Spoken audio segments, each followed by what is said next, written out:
teman-teman, pernah nggak sih kalian dibilang, kok ngomongnya kayak nggak semangat, padahal kan kata-katanya sama aja. Nah, itu karena ada yang namanya paralanguage. Tujuan kita belajar paralanguage itu sederhana. Yang pertama, biar cara ngomong kita nggak kaku, lebih jelas, dan lebih meyakinkan. Yang kedua, biar komunikasi kita di kelas, ketika presentasi, ataupun wawancara kerja terdengar lebih profesional. Sedikit kita bahas secara teori. Paralanguage adalah bagian dari komunikasi nonverbal. Bedanya dengan body language, paralanguage itu fokusnya di suara kita. Jadi, bukan cuma apa yang kita ucapkan, tapi gimana sih cara kita mengucapkannya? Terdapat beberapa unsur paralanguage. Yang pertama yaitu pitch, tinggi rendah suara. Pitch tinggi sering memberi kesan antusias, sedangkan pitch rendah biasanya lebih terkesan tegas. Oh, wonderful to see you, dear. Bed's empty, no note, car gone.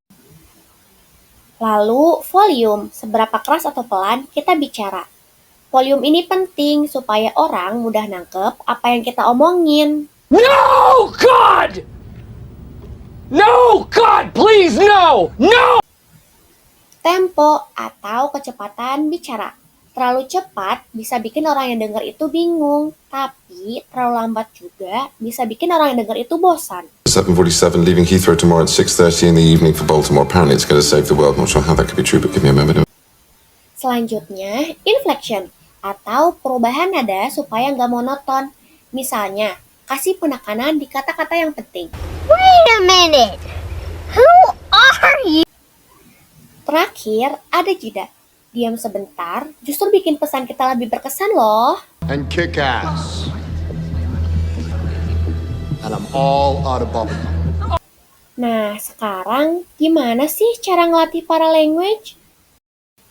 Yang pertama kita lakukan adalah pemanasan suara. Tarik nafas, lalu hembuskan. Ini bisa bikin suara kita lebih rileks loh. Selanjutnya, bisa membaca teks singkat, supaya kita bisa mengenali suara dasar kita sendiri. Sekarang, kita mencoba variasi suara. Misalnya, membaca dengan nada tinggi, lalu nada rendah, atau intonasi yang naik turun. Nah, kita juga bisa ngerekam pakai HP ataupun laptop supaya bisa ngebandingin hasilnya nanti. Dan terakhir, simulasi presentasi. Bayangkan, kalian sedang bicara di depan kelas ataupun wawancara kerja. Kalian bisa pakai mikrofon ataupun speaker supaya dapat mendengar kualitas suara kalian. Gimana? Mudah dipahami kan? Kesimpulannya, paralanguage itu bikin pesan kita terdengar lebih hidup, jelas, dan gampang dipahami. Kalau kita bisa menguasai ini, baik komunikasi kita di kelas ataupun di kehidupan sehari-hari, bakal jauh lebih efektif. Sekian dari aku, semoga bermanfaat. Sampai jumpa.